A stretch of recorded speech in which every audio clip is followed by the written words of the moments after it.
நண்பர்களே வாங்க நாம் இன்னைக்கு சிவப்பு அவலில் புட்டு செய்கிறத பார்க்கலாம். அதுக்கு நான் 1/2 கப் அளவில் சிவப்பு அவல் எடுத்திருக்கேன். இதில் 2 ஏலக்காய் எடுத்திருக்கேன். கொஞ்சமாக இதில் உப்பு சேர்த்துக்கோங்க. இதை நாம் மிக்சியில் போட்டு பவுடராக அரைச்சி எடுத்துக்கலாம். பாருங்கள், நான் இதை பவுடராக மிக்சியில் போட்டு அரைச்சி கொண்டு வந்துட்டேன். இப்போது 1/2 கப்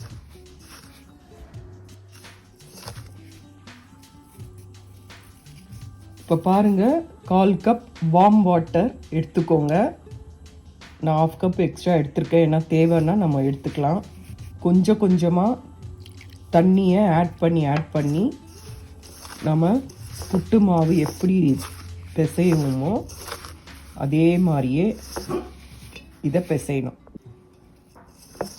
இந்த மாதிரி தண்ணியை ஆட் பண்ணி கொஞ்சம் கொஞ்சமாக ஆட் பண்ணி எல்லா மாவையும் நாம் இந்த மாதிரி பிசையணும்.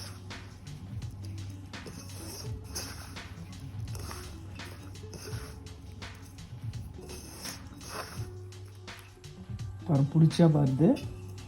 இன்னும் கொஞ்சம் தண்ணி தெளித்து நாம் உதிர்த்து விடலாம்.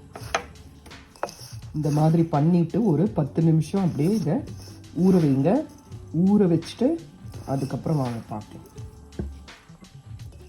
பாருங்கள், நல்லா சிவப்பரிசி மாதிரியே சூப்பராக இருக்கு. பாருங்கள், இந்த சிவப்பரிசி அவல் நம்ம சிவப்பரிசி புட்டு செய்வோம் இல்லைங்களா, அதே மாதிரியே இந்த சிவப்பரிசி அவல் நல்லா பாருங்கள் எவ்வளோ அழகாக சூப்பராக புட்டு மாதிரியே நம்ம தண்ணி போட்டு பிசைஞ்சாச்சு. பாருங்கள், இது பிடிச்சா அது வருது பார்த்தீங்களா? அவ்வளோதான். இந்த ஸ்டேஜ் வந்தால் தான் நீங்கள் பிசைஞ்சது கரெக்டு. இதை நீங்கள் ஒரு 10 நிமிஷம் ஊற போடுங்க. 10 நிமிஷம் இது ஊறினோடனே நாம் இதை ஸ்டீமரில் வச்சு 10 to 15 மினிட்ஸில் ரெடி ஆகிடும். நீங்கள் கேஸ் ஆஃப் பண்ணிடலாம். இப்போ நான் உங்களுக்கு இது 10 மினிட்ஸ் கழித்து நான் ஸ்டீமரில் வச்ச பிறகு உங்களுக்கு காட்டுறேன். ஸ்டீமரில் வைக்கணுன்றது உங்களுக்கு தேவையில்லை. ஏன்னா நீங்களே அந்த இட்லி குண்டானில் கிளாத்தில் இதை வச்சு வேக வைக்கிறது தான். அதே மாதிரி தான் நான் வேக வைக்க போகிறேன். வேக வச்ச பிறகு வாங்க காட்டுறேன் உங்களுக்கு எப்படி பண்ணலான்னு சொல்லிட்டு. இதை பட் ஆனால் 10 நிமிஷம் ஊற வைங்க. அப்படியே பண்ணிடாதீங்க உடனே. கரெக்டாக வார்ம் வாட்டர் 1/2 கப் அவலுக்கு 1/4 கப் வாட்டர் கரெக்டாக யூஸ் ஆகுதுங்க. அதே குவான்டிட்டிலேயே நீங்கள் மொத்தமாக ஊற்றிடாதீங்க. கொஞ்சம் கொஞ்சமாக ஆட் பண்ணி தான் செய்யணும். அந்த 1/4 கப்பையும் உடனே ஊற்றிடாதீங்க. அதையே கொஞ்சம் கொஞ்சமாக ஆட் பண்ணி செய்யணும்.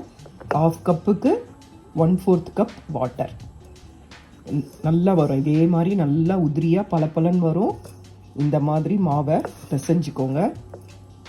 வாங்க பார்க்கலாம். இப்போ பாருங்கள், நான் இட்லி பாத்திரத்தில் இந்த பிளேட்டில் மஸ்லின் கிளாத்தில் நான் அந்த தண்ணி விட்டு பிசைஞ்சு வச்ச அவலை நான் ஆவி கட்டுறேன்.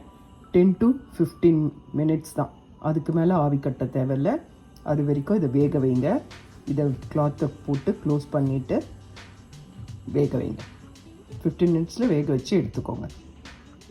பாருங்கள், வேக வச்ச சிவப்பு அவல் அதை எடுத்து இப்படி உதிர்த்து விட்டாச்சு. 15 மினிட்ஸில் நல்லா வெந்துருச்சு.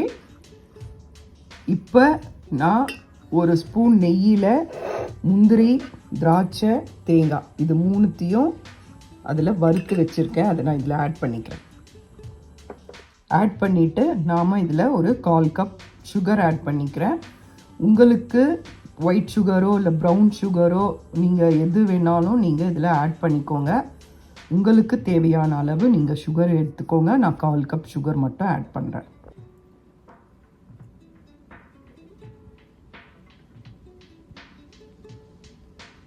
இந்த சிவப்பு அரிசி அவலில் புட்டு செஞ்சு சாப்பிட்டா ரொம்ப ரொம்ப உடம்புக்கு ஹெல்த்தி, குழந்தைங்களுக்கெல்லாம் ரொம்ப நல்லது.